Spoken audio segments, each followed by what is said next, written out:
ওরা আমার ছেলেটাকে কত কষ্ট দিয়ে মেরেছে।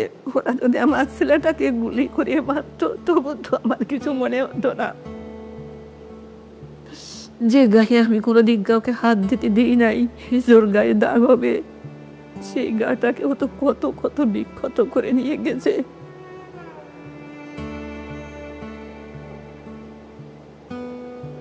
মানে আমার এখনো মনে আছে যে আমি জাস্ট ভাইয়ের পাড়ের দিকে ধরছি, আমি ভাবছি মনে কিছু পাবো, বাট আমি গ্রিপ করতে যাই দেখি কিছু নাই, সব কিছু গলা। জাস্ট হাত দিতে যাই হচ্ছে আমি জাস্ট গ্রিপ করতে পারছি, এত ওয়েট বাট কোনো কিছু নাই, সব কিছু একদম পুরো বডি গলে গেছে।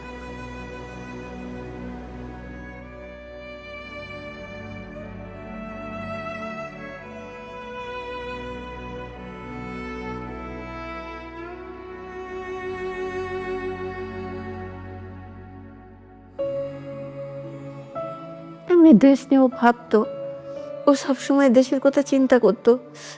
আমি জানি না ওই স্ট্যাটাস আমি নিজেও পড়েছি, সারা দেশবাসী পড়েছে। ওই স্ট্যাটাসের মধ্যে কি এমন ছিল ওদের এত গায়ে লাগছিল আমি জানি না। ও হয়তো দেশের সাধারণ মানুষের জন্য লিখেছিল। ও তো চলে গেছে, তিস্তা নদীর পানির সমাধান কি হয়েছে? হয় নাই। কিন্তু কেন লিখছিল আর কেনই বা ওকে এত নির্মমভাবে জীবন দিতে হয়েছে আমি জানি না। 6 তারিখ হচ্ছে সকাল সম্ভবত 9:30টার দিকে বাস ছিল ভাইয়ার। তো বাসে হলে আসতে আসতে প্রায় 4:30টার মতো বেজে গেছিল। তো আম্মু আর কি খাবার দিয়ে দিয়েছিল ভাইয়াকে। তো ভাইয়া ওইগুলা খেয়ে দিয়ে একটু রেস্ট নেওয়ার জন্য আর কি বিছানায় বসছে। তো এর মধ্যে আর কি ভাইয়ার হচ্ছে কাছের বন্ধুরা ভাইয়ের ব্যাচেরই তো এরকম এসে ভাইয়াকে বলছে যে বড় ভাইরা তোকে ডাকছে, একটু উপরে আয়, আর সাথে ল্যাপটপ আর মোবাইলটা নিয়ে আয়। ভাইয়া তখন শুনে বলছে কি ব্যাপার, মানে কোনো সমস্যা? তো বলছে আরে আয় উপরে আয়, আসলেই মানে জানতে পারবি। তাকে মেনলি ডেকে নেয়, সে আমাদের ইন্ডিয়া বাংলাদেশের যে ডিপ্লোম্যাটিক সম্পর্ক ফেনী নদী নিয়ে মেনলি একটা পোস্ট করে, যেটা ছাত্রলীগের তখনকার যারা নেতাকর্মীরা ছিল তাদের এটা খুব গায়ে লাগে। তো রুমে ডেকে নেওয়ার পর থেকে তাকে বিভিন্ন প্রশ্ন করা হয়, জিজ্ঞাসাবাদ করা হয়, তার ফোন চেক করা হয়, তার ল্যাপটপ চেক করা হয়। এবং তারা যখন তার ফোনে বা ল্যাপটপে তেমন কিছু মানে সলিড কিছু যখন না পায়, তো তারা যেটা সন্দেহ করে যে সে হয়তো অনেক কোনো কিছু হাইড করছে, তাকে তারপর ফিজিক্যালি টর্চার করা শুরু করা হয়। তাকে থাপ্পড় দেওয়া হয়, স্ট্যাম্প নিয়ে আসা হয় পাশের রুম থেকে, স্ট্যাম্প দিয়ে মানে অমানসিকভাবে খুব বেশি হিট করা হয় এবং একটা পর্যায়ে যে স্ট্যাম্প ভেঙে যায়। এর কিছুক্ষণ পরে আবার আরেকটা স্ট্যাম্প নিয়ে তাকে মারা হয়। তো সে একটা সময় পর সে যে মাটিতে লুটিয়ে পড়ে, সে বমি করে। আম্মু আসলে ওই টাইমে মোটামুটি 9:30টার দিকে হচ্ছে কয়েকবার কল দেওয়ার চেষ্টা করে, কিন্তু আম্মুর কল হচ্ছে ধরে নাই। তো আম্মুর কল না ধরার পরে হচ্ছে আম্মু আমাকে কয়েকবার এসে হচ্ছে বলছে যে কি ব্যাপার, হচ্ছে ভাইরে কল দিতেছি, কল ধরতেছে না কেন? তারপরে হচ্ছে 10:30টার দিকে আবার বলতেছে ভাইয়া কল ধরে না। তখন আব্বু অলরেডি ঘুমায় গেছে। তখন আর কি আমি হচ্ছে একটু চেক করতে গেলাম যে দেখি ভাইয়ার হচ্ছে ফেসবুকে অ্যাক্টিভ আছে কিনা, বা হচ্ছে ব্যাপার কি হচ্ছে ভাইয়ার কোনো রুমমেটের নাম্বার পাওয়া যায় কিনা। তো তখন আর কি ঢুকতে যেয়ে দেখি ফেসবুকে অ্যাক্টিভ, আর আমি ভাবলাম যে যেহেতু ফেসবুকে অ্যাক্টিভ আছে মনে হয়, তার মানে হয়তো মোবাইলটি চালাইতে মনে হয় ঘুমায় গেছে, যেহেতু অনেক টায়ার্ড। তো এই কারণে আম্মুকে বললাম যে যেহেতু জার্নি করে গেছে তো মনে হয় টায়ার্ড, এই জন্য মনে হয় ঘুমায় গেছে। তো এর মধ্যে আর হচ্ছে ওই দিন রাতে আর হচ্ছে আমাদের সাথে কোনো কথা হয় নাই। তাকে মোটামুটি মারতে মারতে তার তলপেটে হিট করা হয়। মৃত্যুর পর আমরা যেটা পরে দেখিয়েছিলাম তার বাড়িতে, তার পুরা 2 হাত 2 পা একদম কালশিটে পড়ে গিয়েছিল। তাকে শরীরে এমন কোনো জায়গা নেই যেখানে তাকে হিট করা হয় না। একটা পর্যায় পর সে যখন একদম খুব বমি করে ফেলে, তাকে ওয়াশরুমে নিয়ে ওয়াশ করা হয়, এরপর আবার রুমে নিয়ে মারা হয়। এই মারের মাঝখানে সে আমাদের যারা ব্যাচমেট ছিল, যাদেরকে সে চিনত, ইভেন তার রুমমেটও ছিল এর মধ্যে, তাদেরকে বিভিন্নভাবে রিকোয়েস্ট করে এবং কনভিন্স করার চেষ্টা করে যে সে আসলে কোনোভাবে কোনো কিছুর সাথে জড়িত না। পরিস্থিতি যখন খুব বেশি খারাপ হয়ে যায়, তারা ফাহাদকে ওয়াশ করে 2011 থেকে 2005 নাম্বার রুমে নিয়ে যায় চ্যাংদোলা করে। 2005-এ নেওয়ার পর তারা ছাত্রলীগের তখনকার নেতাকর্মীরা ঠিক করে যে তাকে যে করেই হোক মানে ডাক্তারের কাছে বা মেডিকেলে নিতে হবে। আবরারকে অ্যারেস্ট করার জন্য তখন অলরেডি পুলিশকে বলে দেওয়া হয়েছিল এবং পুলিশ গেটের বাইরে ওয়েট করছিল। কিন্তু পুলিশকে এই জন্যই তুলে দেওয়া যাচ্ছিল না, কারণ পুলিশ তখন বলেছিল যে হেঁটে যদি আবরার না আসতে পারে তাহলে তারা তাকে রিসিভ করবে না, কারণ তার দায় নিবে না। তারপর যদি কোনো সমস্যা হয় এটার দায় সে নিবে, তারা নিবে না। ফাহাদকে যখন 2005-এ নিয়ে আসা হয় তার আগেই ম্যাক্সিমাম যারা তাকে বেশি মেরেছিল তারা অলরেডি নিচে নেমে যায়, কারণ তারাও দেখছিল যে তার আসলে অবস্থাটা খুব ক্রিটিক্যাল। তখন আমাদের ব্যাচেরই কিছু যারা ছাত্রলীগ করতো তারাই এবং এক ব্যাচ সিনিয়র যারা ছিল এরাই বেশি মানে তাকে নিয়ে তখন হসপিটালে নেওয়া না নেওয়া এই কাজগুলো তখন চলছিল। তো সে যখন সিঁড়ির ল্যান্ডিংয়ে পৌঁছায় তখনই সে বলে যে আমাকে নিয়ে ওকে নিয়ে আর টানাটানি না করতে একটু পানি খেতে চাই। আমার রুম নাম্বার ছিল 2007। আমি যখনই আসলে ওই সময়টা যখন মানে জেনেছি যে সে সিঁড়ির ল্যান্ডিংয়ে আছে, তো তখন যখনই বেরোতে চাই তখন ওখানে ছিল শামীম বিল্লা ছিল, সাইফুল ছিল আমাদের এক ফ্রেন্ড ট্রিপলির, এবং তারা মিলে তাকে মেনলি পানি খাওয়াচ্ছিল। তখনও তার রু ছিল। তা আমি আবার আমার রুমে ঢুকে ওই রুমে 2011-তে থাকা একজন প্রত্যক্ষদর্শী ছিল মোর্শেদ, তখন সে বলে আমাকে যে আসলে তার অবস্থা ভালো না। এর কিছুক্ষণ পর আমি ল্যান্ডিংয়ের ওখানে যখন পৌঁছাই তখন আবরারের তখন অলরেডি হুঁশ নাই। তো তার তখনও এক্সটার্নাল কোনো ব্লিডিং ছিল না, বাইরে কোনোভাবে কোনো ব্লিডিং ছিল না, কিন্তু তার তখন সে সেন্স ছিল না। তা আমরা ভাবি যে সে বেহুশ হয়ে গেছে হয়তো। তাকে আমরা 3-4 জন মিলে আমরা সিপিআর দিই। তাকে সিপিআর দেওয়ার সময় তার মুখ থেকে যে আওয়াজ বেরোচ্ছিলাম ভেবেছিলাম হয়তো কফ আটকে গিয়েছে। তো বসে তারপর কিছুক্ষণ পিঠের উপর বাড়ি দিতে থাকি, হয়তো ভাবি যে আসলে কফটা ক্লিয়ার হবে। এর কিছুক্ষণ পর ডাক্তার আসে। ডাক্তার যখন আসে তখন আমরা বারবার রিকোয়েস্ট করতে থাকি যে ওকে আমরা হাসপাতালে তাড়াতাড়ি নিয়ে যাই। আমি সেদিন রাতে ইমার্জেন্সি ডিউটিতে কর্মরত ছিলাম। তো রাত আনুমানিক 3টার দিকে আমি স্টুডেন্টের পক্ষ থেকে একটা কল পাই ল্যান্ড ফোনে, এবং আমাকে বলে যে একজন ছাত্র খুব অসুস্থ, আপনি একটু তাড়াতাড়ি হলে আসেন। অ্যাম্বুলেন্সে করে আমি শেরেবাংলা হলে যাই।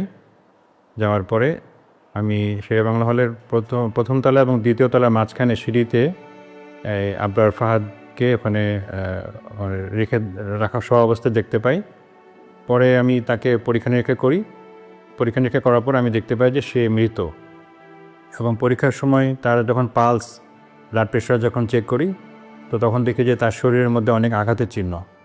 পরে এখানে তার কাপড় চোপড়ও দেখলাম যে ভিজা, এবং পুরা শরীরটা একদম ঠান্ডা হয়ে গেছে। পরে আমি যখন নিশ্চিত হলাম যে সে মারা গেছে, আমি ছাত্রদেরকে বললাম তো সে তো বেঁচে নাই। এই কথা বলার সাথে সাথে আমার আশেপাশে যে সমস্ত ছাত্ররা এতক্ষণ ভিড় করেছিল সবাই যার যার মতো পালিয়ে চলে গেল। কিছুক্ষণ পরে তখন তৎকালীন একজন ছাত্রনেতা সে ওখানে আসে এবং আমাকে পরিচয় দিয়ে আমার সাথে কথা বলতে শুরু করে। বলে যে এই আবরার ফাহাদের অনেক শ্বাসকষ্ট ছিল, তো সে হঠাৎ করে অসুস্থ হয়ে পড়ছে, তো আপনি তাকে মেডিকেলে নিয়ে যান। তা আমি তাকে বললাম যে দেখো সে তো মারা গেছে, তাকে আমি মেডিকেলে নিয়ে কী করব। মেডিকেলে তো আমি তাকেই নিব যে অসুস্থ, যার চিকিৎসা দরকার। পরে আমি হলের প্রভোস্ট স্যারকে ফোন দিই এবং ডিএসডব্লিউ স্যারকে ফোন দিই।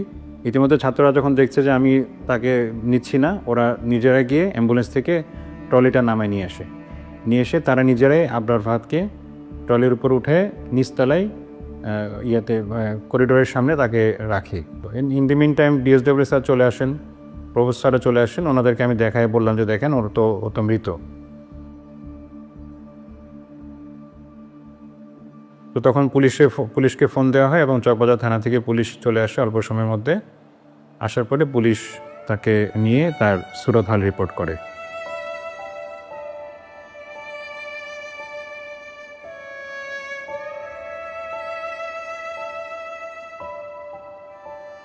যেখানে একজন ডাক্তার এতটুকু মেরুদণ্ড দেখাইতে পারছে, সেখানে আমাদের ডিএসডব্লিউ স্যার তখন রুম থেকে বের হয়ে গেছেন স্টুডেন্টের কথা না শুনে, শুধুমাত্র ওই খুনিটার কথা শোনার জন্য। তখন যে আমাদের বইয়ের ছাত্রলীগের যে সেক্রেটারি, আমাদের শেরে বাংলা হলের যে ছাত্রলীগের সভাপতি রাসেল, 1 নম্বর আসামি আমাদের এই মামলা, সে ডিএসডব্লিউ স্যারের সাথে একদম নর্মালি ফ্র্যাঙ্কলি কথা বলছিল এবং কেমনে মানে ঘটনাটা কেমনে সলভ করা যায় বা কেমনে ইজি করা যায় এই ব্যাপার, মানে তাদের কথাবার্তার মধ্যে কোনো ধরনের রিগ্রেট ছিল না, কোনো অনুশোচনা ছিল না, কোনো ভয় ছিল না। আমরা তখন আমাদের নিজেদের রুমে, এবং তখন পরিস্থিতিটা আসলে এমন যে আমরা জেনারেল স্টুডেন্টরা যে একটা প্রতিবাদ করবো এতটুকু মেন্টাল সিচুয়েশন, এতটুকু সাহস আমাদের কারোর মধ্যে ছিল না। পরবর্তীতে আমি নিজে অবাক হয়ে যাই যে আমি কীভাবে ওই সময় নিজেকে ধরে রাখছিলাম যে একটা ডেড বডির সামনে এবং এতগুলো ছাত্রর সামনে আমি কথা বলতেছি। তারা হয়তো আমার গায়ে হাতও তুলতে পারতো, কিন্তু আমি কেমনে জানি ওই সময় নিজেই কেমনে জানি প্রিপেয়ার্ড হয়ে গেছিলাম। পরবর্তীতে যখন সময় যেতে থাকে আমার কেমন একটা মনের মধ্যে ভয় কাজ করতেছিল যে আমি কি করলাম, আসলে কি কাজটা ঠিক করলাম নাকি ভুল করলাম, হ্যাঁ, না কি করা উচিত ছিল। তারপর ভোরে যখন আমরা উঠি 4:30টার দিকে, ওঠার পরে এখন থেকে একটা কল আসলো, আমি নামাজে দাঁড়াইছি ওই সময় ফজরের সুন্নত পড়ার জন্যে। আর ওই সময় একটা ফোন আসে, ফোন আসার পরে কি আবার জিজ্ঞাসা করে আপনার ফাদ কী হয়, কী কোথায় লেখাপড়া করে, বিভিন্ন প্রশ্ন করার পর কয় সে খুব অসুস্থ, মারাত্মক অসুস্থ, আপনি যদি কোনো আত্মীয় স্বজন ঢাকায় থাকে তাহলে পর ঢাকাতে ওই ঢাকা মেডিকেলে সে আছে, মেডিকেলে পাঠিয়ে দেন। ফজরের আজানের সম্ভবত কিছুক্ষণ পরে আব্বু আমাকে ঘুম থেকে ডেকে বলতেছে যে এই হচ্ছে ভাইয়া নাকি খুব অসুস্থ, ঢাকা মেডিকেলে নিয়ে গেছে, বুয়েট থেকে কল দিছিল, তুই দেখ তো ভাইয়ার রুমমেটদের কারো নাম্বার হচ্ছে আছে কিনা, থাকলে দে একটু কথা বলি। তো আমার কাছে হচ্ছে ভাইয়ার রুমমেটদের কোনো নাম্বার ছিল না, বাট আমি হচ্ছে চিন্তা করলাম যে দেখি যে ফেসবুক থেকে হচ্ছে কোনো নাম্বার পাওয়া যায় কিনা প্রোফাইল থেকে। তো ফেসবুক প্রোফাইলে যাওয়ার সময়, ভাইয়ার রুমমেটের ফেসবুক প্রোফাইলে যাওয়ার সময় আমি দেখতে পাই যে যে হচ্ছে ফার্স্টে একটা পোস্ট যে হচ্ছে আমাদের 17 বছরের শিক্ষার্থী আবরার ফাদার নেই, আমরা তার লাশ উদ্ধার করছি সিঁড়ির নিচ থেকে, আমরা জানি না তার কিভাবে কি হয়েছে, আমরা এর বিচার চাই। আমার যেন ও এখনো সবচেয়ে বড় কষ্ট হয়। ওকে যখন মেরেছে তখনও হয়তো মা বলে চিৎকার দিতে পারি নাই। আপনারে যখন হচ্ছে জানাজা পড়া হবে, আমরা সবাই আশা করতেছিলাম আচ্ছা ঠিক আছে, এতক্ষণ পর্যন্ত ভিসি স্যার আসেন নাই, সমস্যা নাই, এখন স্যার আসবেন অ্যাটলিস্ট। কিন্তু সবাই অবাক হয়ে গেছে, তখনও ভিসি স্যার আসেন নাই। ইভেন পরের দিন ছাত্ররা আন্দোলন করতেছে, ছাত্ররা আমি বুঝাইতে পারবো না যে সিচুয়েশনটা কেমন। ছেলেপেলেরা বিশ্বাস করতে পারতেছে না যে আমার একটা ফ্রেন্ডকে এখানে মেরে ফেলা হয়েছে, নেক্সট টার্গেটটা আমি হইতে পারতাম, আমাকে মেরে ফেলা হবে। ছাত্ররা আন্দোলন করতেছে, স্যারের অপেক্ষা করতেছে, স্যার পরের দিন আমাদের সাথে দেখা করেন নাই।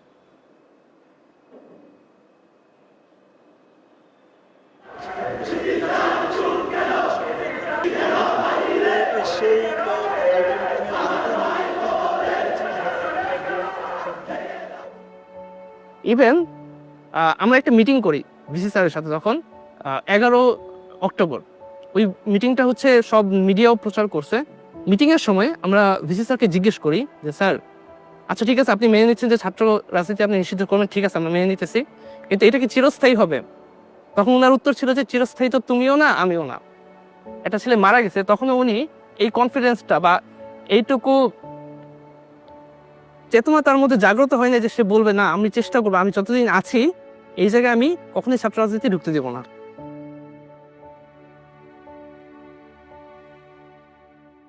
আমার জানা মতে প্রত্যেকটা পাবলিক বিশ্ববিদ্যালয়ে একটা টর্চার সেল ছিল। কি ধরনের একটা শিক্ষা প্রতিষ্ঠান গড়ে উঠতে পারে যেখানে তার মধ্যে টর্চার সেল থাকাটা তার একটা আবশ্যক অংশ?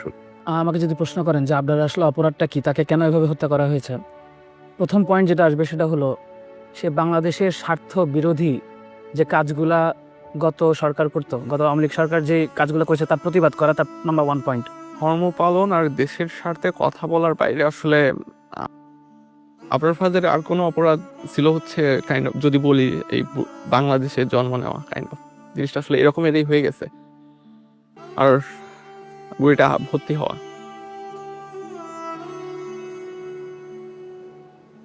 ছাত্রলীগের যেই যেই ক্যারেক্টারিস্টিক্স ছিল সেটা হলো তাদের মতের বিরুদ্ধে যাওয়া যাবে না, এবং কেউ যদি তাদের মতের বিরুদ্ধে যায় তাদেরকে বিভিন্ন রকম করে ট্যাগিং করা হতো, এবং তাদের সবচেয়ে প্রিয় ট্যাগিং ছিল শিবির ট্যাগিং।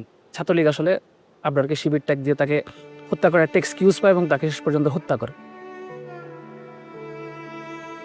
ভাইয়ার মাধ্যমেই জানতে পারবে যে আমাদের ইন্ডিয়ার যে বঞ্চনা, শোষণ বঞ্চনার কারণে আমাদের যে দেশের যে স্বাধীনতা বা সার্বভৌমত্ব কতটুকু ছিল এটা দেশের মানুষ জানতে পারছে।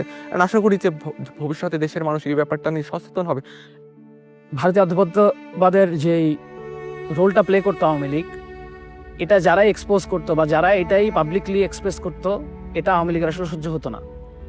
তো রুট লেভেলে ছাত্রলীগকে দিয়েই যারা এরকম প্রতিবাদ করতো তাদের শাস্তা করা হতো, এবং আমি মনে করি আবরারের যে হত্যাকাণ্ড এটা এরকমই একটা শাস্তা।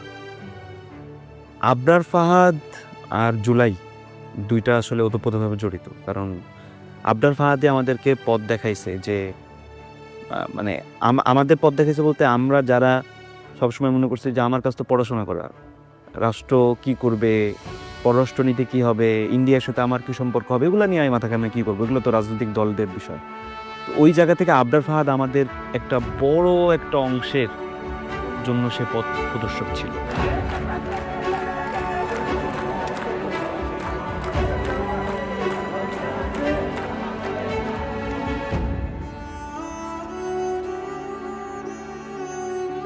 ওরা বলে যে আমাদেরকে আবরার পথ দেখায় দিয়ে গেছে, এটা মনে হয়তো হয়তো আল্লাহ তাআলারই ইচ্ছে এটা।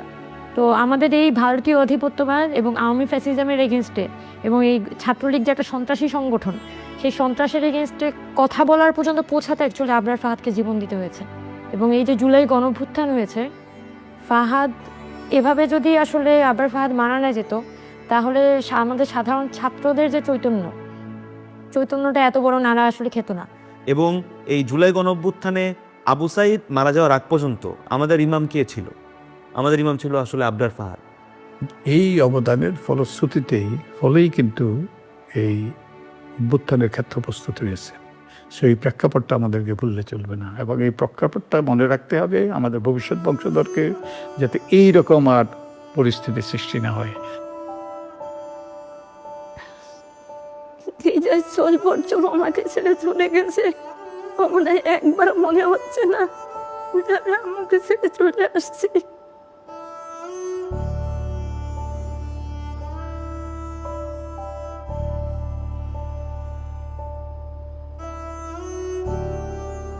আবরার ফাহাদকে স্বাধীনতা পদক দেওয়া হয়েছে, এটা তো গুরুত্বপূর্ণ জিনিস।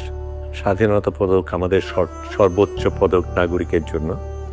আমি তাকে মুক্তিযোদ্ধা বলবো, কারণ সে দেশের জন্য প্রতিবাদ করেছে, দেশের জন্য লড়াই করেছে। একটা মেধাবী ছেলে বেড়ে উঠছিল, তার কত স্বপ্ন ছিল, আমাদের কত স্বপ্ন ছিল, সেই সব হারিয়ে গেছে। সেটাকে তো একটা পুরস্কার দিয়ে সেটা করা যাবে না। তবে এটাকে যে স্বীকৃতি দেওয়া হয়েছে সেটা আমি সাধুবাদ জানাই। সবচাইতে ভালো স্বীকৃতি কিনা আমি জানি না। আমি মনে করি যদি সত্যিকার অর্থে আমরা দেশটাকে বদলাতে পারি, এমন একটা দেশ গড়তে পারি যেখানে আরেকবার আবরার ফাহাদের মতন আরেকজন জান দেবে না, সেটাই হবে তার জন্য সবচেয়ে বড় পুরস্কার।